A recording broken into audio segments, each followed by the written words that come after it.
Hey guys, so today we're in my kitchen and we're gonna be making tomato sauce. I have the KitchenAid mixer out and I'll be showing you what I use for those pieces. And I have the tomatoes in the microwave now.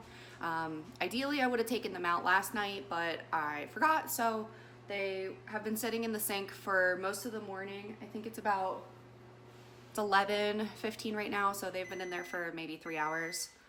Um, so I had run them under hot water and then now they're just in the microwave because I don't have any time. So when I put them through here, the juicer, it needs to be thawed out completely. So I want to make sure that I don't break the strainer, and I'll show you what happened to my last one. All right, so the two pieces that I have for today are the KitchenAid food grinder. This is not sponsored. I bought these myself and I bought them on Amazon. They're pricey, but they're a good investment, especially if you're doing a lot of tomatoes.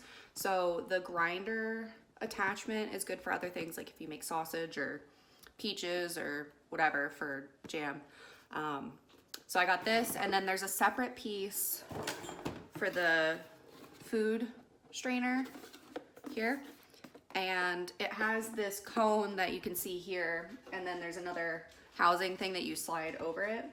So when I was making tomato sauce last year, I guess the tomatoes weren't fully thawed and it busted here. You can see they're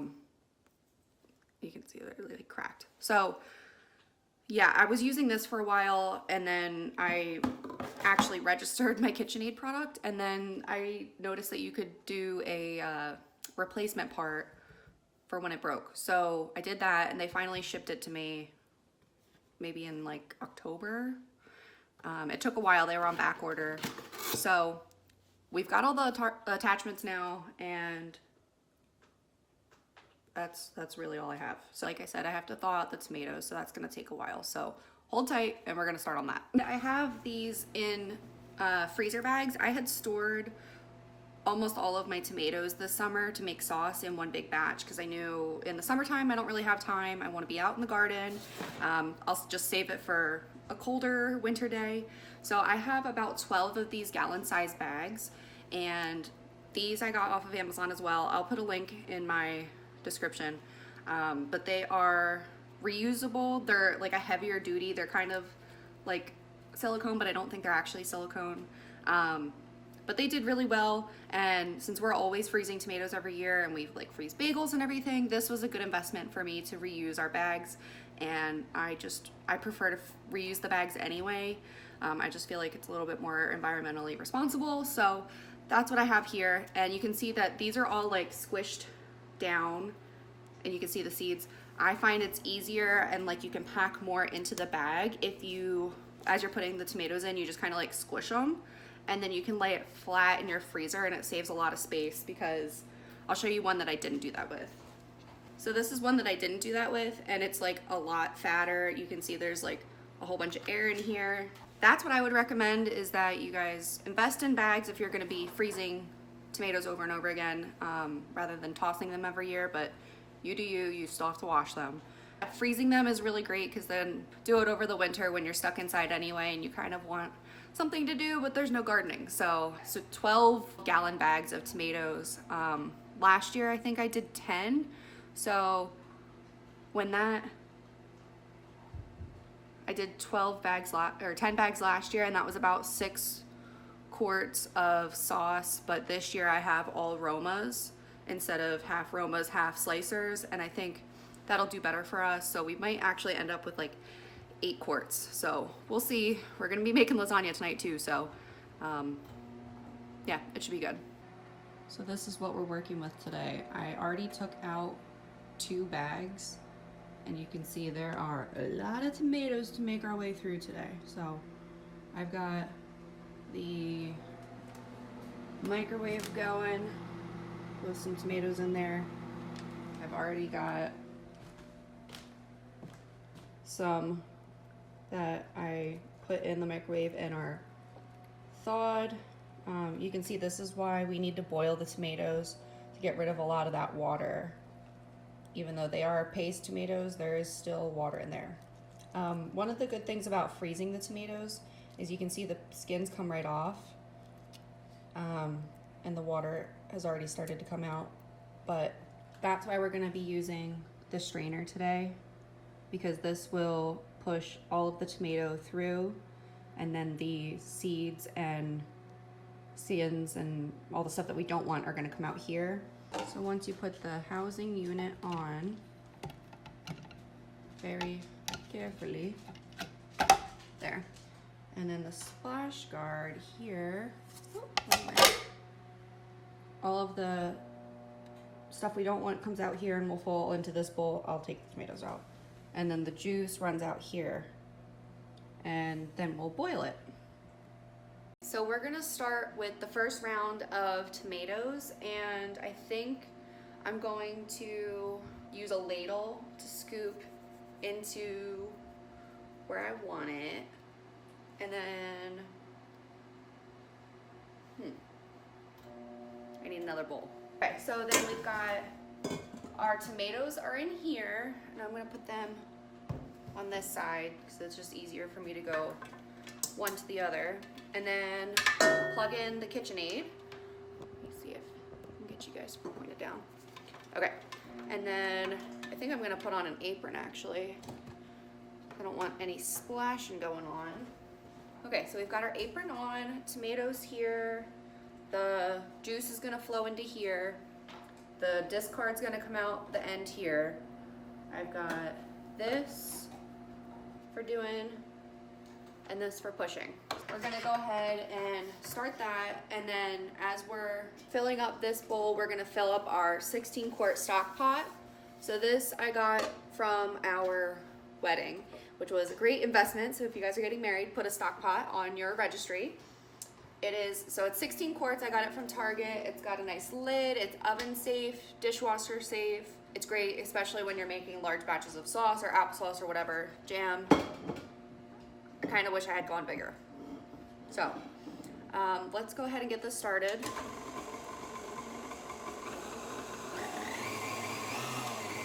And the recommended speed is a 4 for what we're gonna be doing. So I've got it on a 2, and we'll just go ahead and start getting going.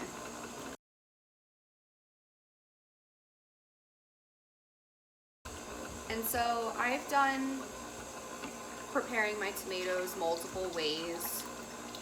In the past I've done scoring and peeling, blanching and then peeling them.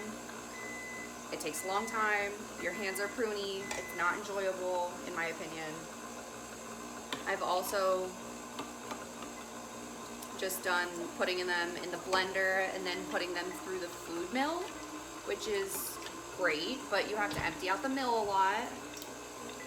And I've found this to be the easiest and fastest way for us to get through all of the tomatoes that we have efficiently. So just keep on with what works, right?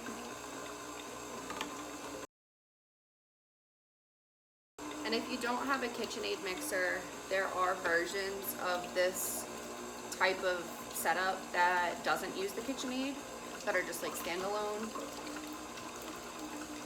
And I think that would work fine. I was looking at getting one of those, and then I realized that I could get the KitchenAid mixer attachment.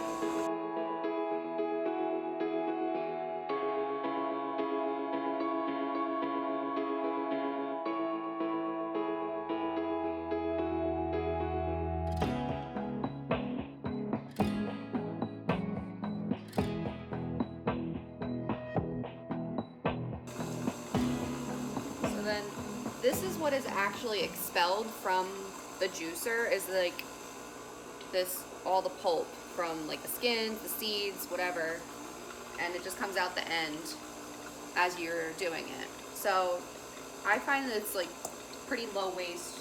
You're getting all the juice out of your tomatoes and all the flavor, which is great. So I'm gonna go ahead and empty the bowl into our pot and actually get that started, because the more cook time the better, right? Let's go ahead and turn this off.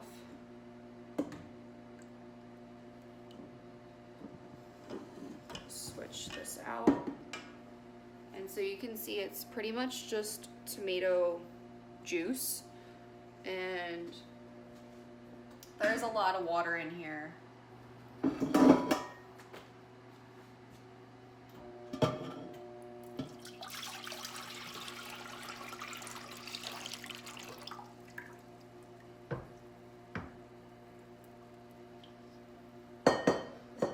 And so that's maybe 1 quart of tomato juice so far. And we'll go ahead and just keep doing this for the next however long it takes to get through the rest of those bags of tomatoes and start cooking this on the stove.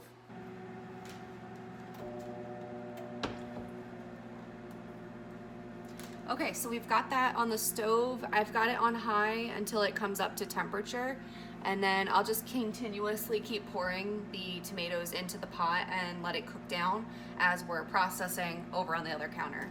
And then there's other tomatoes in the microwave right below you, and so this is just going to be the process for a while until all of the tomatoes are done, it cooks down, it gets the right consistency, and then we'll go ahead and put it in our canner.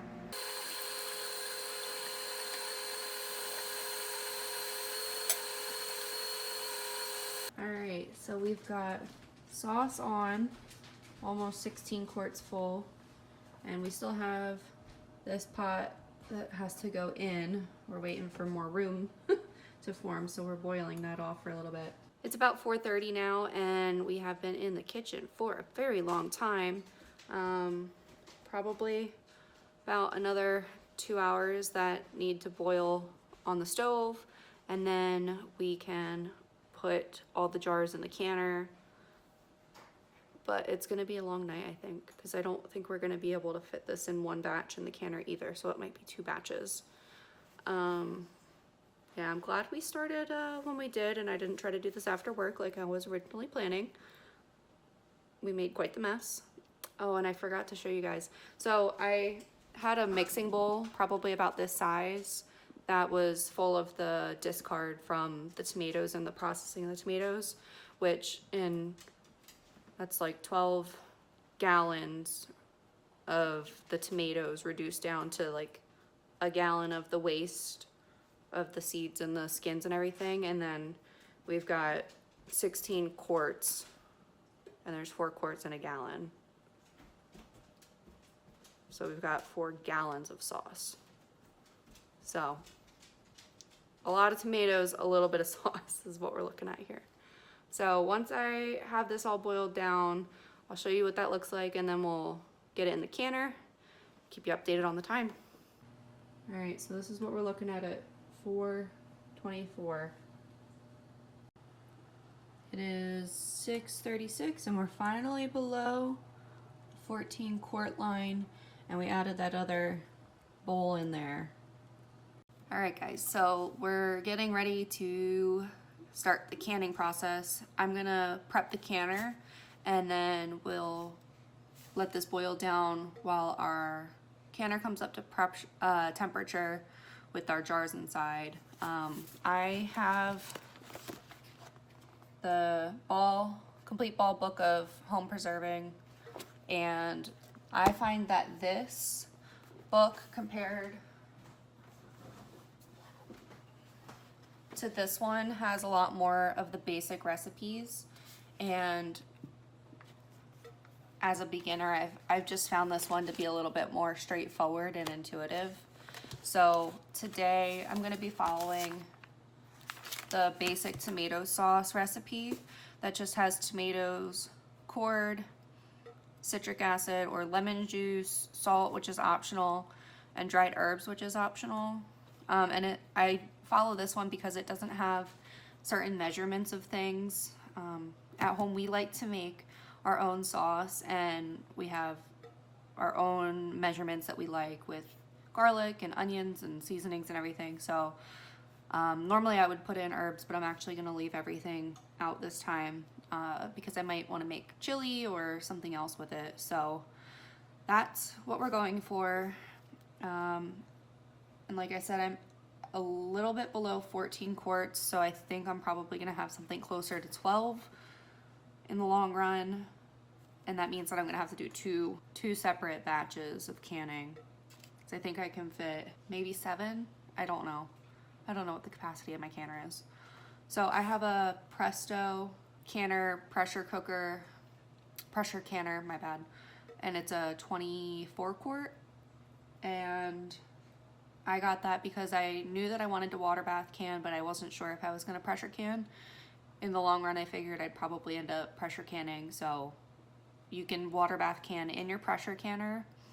So if you're going to invest in something, get a pressure canner because you'll quickly outgrow it. Once I had done like 2 or 3 things in my canner, I was comfortable doing turkey stock. So now I'm so glad that I was gifted that for Christmas. So we're gonna get our canner ready and get the jars in there.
Almost at a boil. You don't actually have to boil the jars. They're already sanitized. It's just heating them so that way when you pour the hot liquid in there, they don't crack and explode. They're warmed up. I've got the sauce ready. I'm gonna bring it over here and put it in the sink because it's easier for me when the level of the lid, the level of the top of the pot is lower, and I can spoon it easier into the jar, and then I can put it right into the canner. Just works out better is what I've found so far. So I'm gonna go ahead and do that, bring it over here, and then start filling. The recipe that I'm following says to put in 2 tablespoons of lemon juice into each jar before I put in the tomatoes. So I'm gonna do that. So I've got the lemon juice here, our tablespoon, water with a little bit of vinegar in it, and that's for wiping the rim of the jar. We've got the canning funnel, and I don't know what this is called, a jar lifter. And I like to do it on a towel, a red one for tomatoes. And then I have an extra spoon here just in case I need to like take extra out of the jars if you pour too much in there. So again, I'm just looking at the complete book of home preserving from Ball and the basic tomato sauce. I need to leave a 1/2 inch of headspace, which is down to the second rim of the jar here. So on jars, you've got the 1, 2, and the 3rd. So the 1/2 inch is right to the top of this bottom one here.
all of the jars in the canner and they are lidded and sealed and everything. So when I was going to the last second or last jar, I turned up the heat so that way it would start getting ready to boil, and we're just about there. So I'm gonna put the lid on the canner, and it already has that inch of water over top.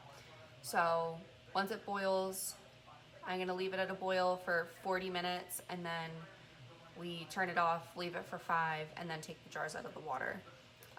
I still have, let's see, about 4 quarts of sauce left, so I'll have to do another batch in a little bit. But overall, we've got 7 in there already, and I think we're doing pretty good on time. 7:24 right now. Okay, so our jars are done. We waited 5 minutes, and we're gonna take them out now.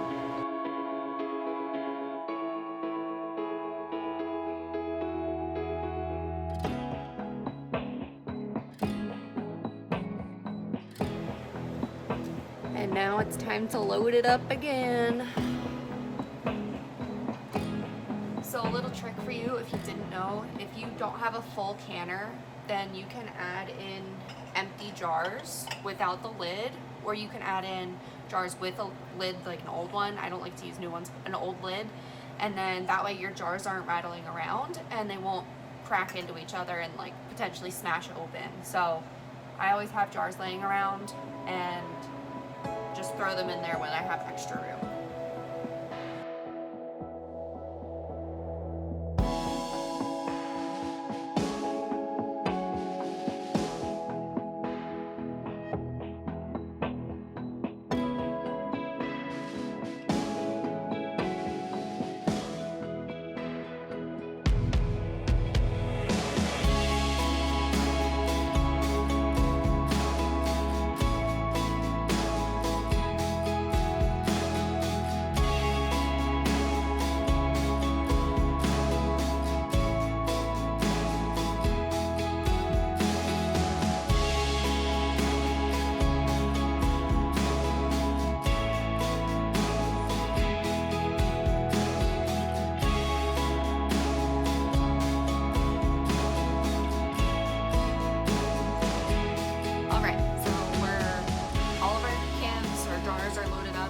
Got it back in the canner. I've had it set on high so it would start boiling. We're not quite there yet. So I'm gonna put the lid on and then we'll start processing again. It looks like, I thought I was only gonna have 4 quarts in this one. We have 5. So altogether, we'll have 12 quarts, which is awesome. So I did about 18 quarts this year, which is crazy. All right, so everything's in the canner. I'm just gonna clean up the rest of the kitchen and hopefully get to sit down for a little bit this afternoon, evening. It's nighttime. Yeah, so it's 8:45 right now. I still have about 30 minutes on the timer with cleaning up and getting ready for tomorrow, which is Monday. I'll probably be pretty pooped and ready for bed. So I thank you guys for hanging out with me, and I hope to see you guys soon in the kitchen.